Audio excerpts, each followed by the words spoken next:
اب میں ایک عملی سوال کہہ رہا تھا کہ اس میں ایک بڑا عملی سوال ہے، میں کیا کروں؟ میں ایک ایسے ماحول میں رہ رہا ہوں جس میں اللہ کا دین غالب نہیں ہے. میں نماز پڑھ رہا ہوں، روزہ رکھ رہا ہوں، میں شراب نہیں پیتا، میں سور نہیں کھاتا. چلو میں نے اپنا اکاؤنٹ جو ہے بینک میں جو ہے کرنٹ اکاؤنٹ رکھا ہوا ہے، میں نے کوئی سود نہیں لیا، نہ سود لینا چاہتا ہوں. کیا کروں؟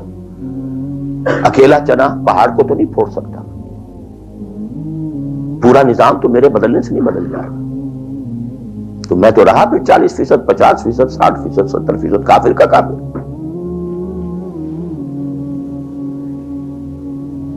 تو what's the way out? What's the مخرج؟ بڑی پیاری حدیث ہے وہ جس میں یہ الفاظ آتے ہیں. حضور نے فرمایا انہا ستکون فتنۃ، ایک وقت آئے گا تو بڑا فتنہ ہوگا. حضرت علی فرماتے میں نے فوراً عرض کیا مل مخرج منہا یا رسول اللہ، اے اللہ کے رسول یہ بتائیے اس سے نکلنے کا راستہ کون سا ہوگا.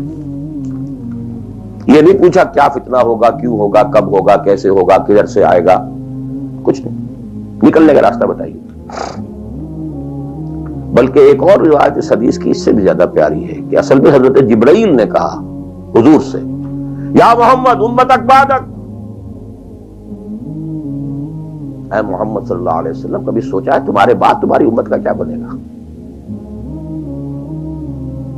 تو حضور پلٹ کر سوال کرتے ہیں مل مخرج منہا یا جبرائیل، تو بہت بڑا پرابلم تم نے اے جبرائیل میرے سامنے رکھا ہے، تو اب آپ ہی بتائیں اس سے نکلنے کا راستہ کیا؟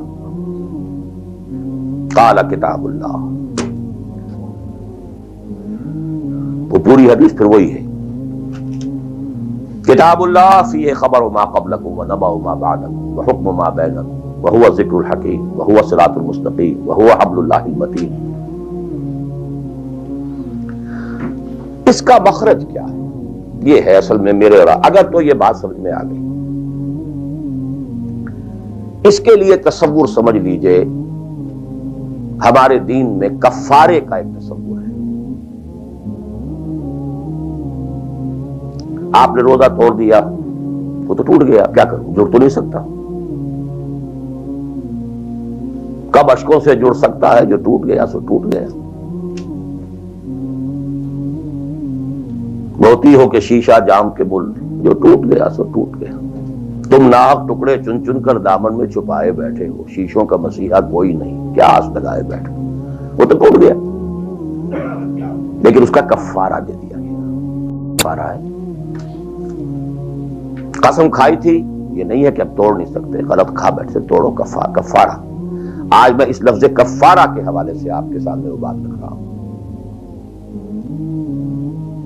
اب مجھے اللہ نے پیدا کر دیا اس دور میں، کسی کو ہندوستان میں پیدا کیا، کسی کو انگلستان میں کیا ہے، کسی کو امریکہ میں کیا ہے، کسی کو پاکستان میں کیا ہے، کچھ کو پاکستان پہنچا دیا ہے چاہے زبردستی چاہے اپنی مرضی سے، کسی کو یہاں پہنچا دیا ہے چاہے کسی بھی نیت اور کسی بھی ارادے سے. لیکن اب ہے کہیں ہے، کیا کریں؟ کوئی کفارہ ہونا چاہیے، کوئی مخرج ہونا چاہیے. بس یہی کفارہ ہے. پھر نوٹ کر لیجئے اس ماحول سے سوائے سبسسٹنس لیول کے اور کچھ حاصل مت کرو، اور اس سبسسٹنس لیول پر بھی جو کچھ تم نے کھایا پیا ہے اور سانس لیا ہے، جو انرجی کریٹ ہوئی ہے، اس کا میکسیمم اس جہاد میں صرف کر دو کہ اس نظام کو بدلو. تمہاری یہ جد و جہد، تمہاری یہ کوشش کفارہ بن جائے گی اس کا. معذرۃ الی ربکم، معذرت پیش کر سکو گے اللہ کے. اے اللہ میں نے اس نظام کے ساتھ ریکنسائل نہیں کیا. اے اللہ میں نے اپنی توانائیوں اور اپنی محنتوں سے نہ اپنے لیے کوئی جاگیر بنائی نہ اپنے لیے جائیداد بنائی. اے اللہ میں کوئی دولت چھوڑ کر نہیں مرا. اے اللہ میں نے اپنے بچوں کو بھی اسی کام کے لیے لگا دیا تھا. میں نے ان کی دنیا سے بڑھ کر ان کی عاقبت کی فکر کی ہے.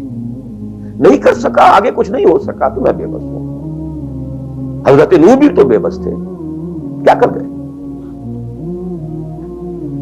لیکن اگر کسی بھی درجے میں ریکنسیلیشن ہے، کمپیٹیبلٹی ہے، اس کو آپ نے ایکسپٹ کر لیا ہے، اس میں پھلنے پھولنے اور پھیلنے کا بندوبست کر رہے ہیں، you are doomed. Everything will be multiplied by a big zero and will become a zero. یہ ہے جو میں سمجھا.